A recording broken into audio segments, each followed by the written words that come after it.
Haunted objects can be anything. The most common possessed possessions include dolls, jewelry, antique bed frames and headboards, paintings, and especially self-portals, mirrors.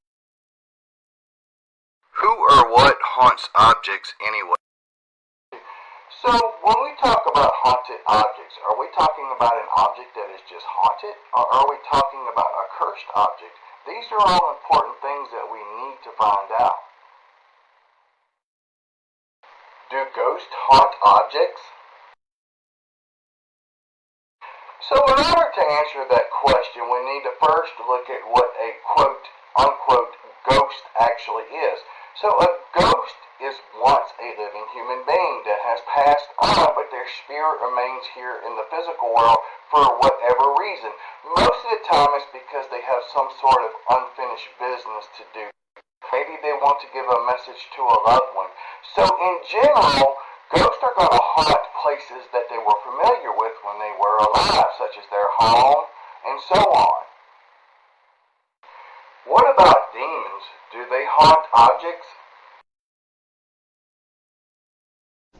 Now, when we talk about demons, we need to understand what a demon's function is. So a demon wants to possess someone. So the very word possessed means to inhabit something. So demons do not want to haunt places. That's not what they do. They want to haunt or inhabit people. So to me, it would make sense that a demon would inhabit a doll or a piece of jewelry. Why would a demon want to haunt an object? So the question becomes, why would a demon want to haunt an object? Well, it's not that they really want to haunt an object. This is how it happens. So in the occult, such as witchcraft and Satanism, whenever the practitioner conjures up demons, okay, they will bind them to an object, such as a piece of jewelry. And what they do is, you see, their mission is to spread the dark army across the world, right? To affect as many people as possible. So here's how they do this. They conjure up these entities to an object. Then they go to a pawn shop, thrift shop, or flea market, and then they will sell this object. Then here comes the unexpected buyer who finds this piece of jewelry or this object and buys it with their own free will and takes it home with them, and then the infestation starts. You see, remember, demons cannot show up in our lives unless they are invited. However, there are loopholes, and this is one of them. So the loophole is that even though you did not know what was attached to that piece of jewelry, you bought that jewelry with your own free will. You brought it into your house with your own free will. What is the difference between a haunted object and a cursed object? So the question becomes, what's the difference between a haunted object and a cursed object? You see, this is where a lot of people get confused. So really and truly, they're all in the same. A haunted object is a cursed object. So remember, demons are going to be the ones that haunt objects, not earthbound spirits. So in fact, in hindsight, that a ritual took place and that entity was bound to that piece of jewelry, which in fact makes it a cursed object as well as a haunted object. Why do they bind demons to dolls? So why does the occult bind demons to dolls? Well, let's put this into perspective. Why binds a demon to something that is scary? Remember, Satan and the dark forces do not work that way. In general, when we think of Satan or demons, we think of these big nasty creatures. Well, in hindsight, that's not necessarily true. You see, why would Satan present himself as something ugly and nasty instead of something beautiful that someone would want? Now, when it comes to dolls, think about it. So the occult binds these demons to these dolls. Then they will go to a pawn shop, thrift store, flea market, and put it up for sale. Well, here comes an unsuspected buyer, and they have their 3-year-old daughter with them. Well, the 3-year-old daughter is attracted to this doll, and she wants this doll. Well, at first, mommy says no. Well, then the 3-year-old child throws a little hissy fit, so just to shut the kid up, mama buys the doll and brings it home. Now they have invited it into their life, and then... Why do they bind demons to jewelry? Alright, so why do they bind demons to jewelry? Well, like children are attracted to dolls, we adults are attracted to jewelry. So human beings have been attracted to jewelry since the dawn of creation. If you go back to ancient grave sites, there is jewelry buried with almost every corpse. So what better way?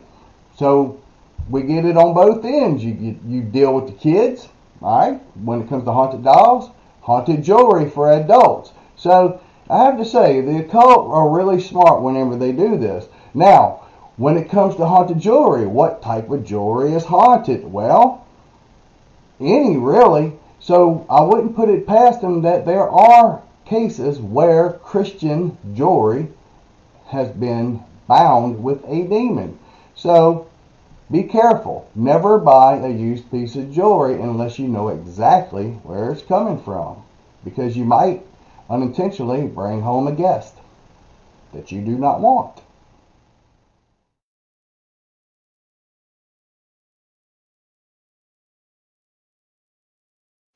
Alright, so in our conclusion, the general rule of thumb is earthbound spirits, ghosts, do not haunt objects. Demons haunt or inhabit objects. Okay, the occult, they will bind demons to objects to put up for sale so an unsuspecting person will come along and buy it and unintentionally invite a demon into their life. At this point, the infestation will begin. But it's also important to remember this, that haunted or cursed objects come in many different shapes and sizes.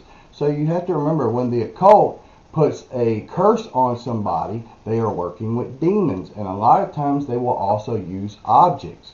Now, it's very important to also understand that when we talk about mirrors, so let me just tell you right now, you see this old boy here?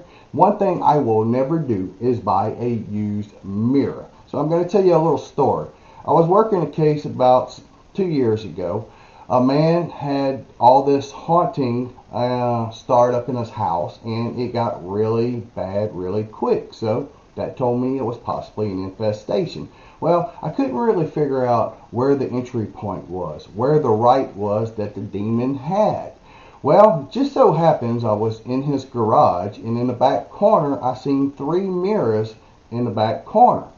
So I asked the guy, I said, where did you get these mirrors from? And he's like, oh man, you're never going to believe this. I was riding down the road several weeks ago, and they had these mirrors by the road, and it says, free, please take them.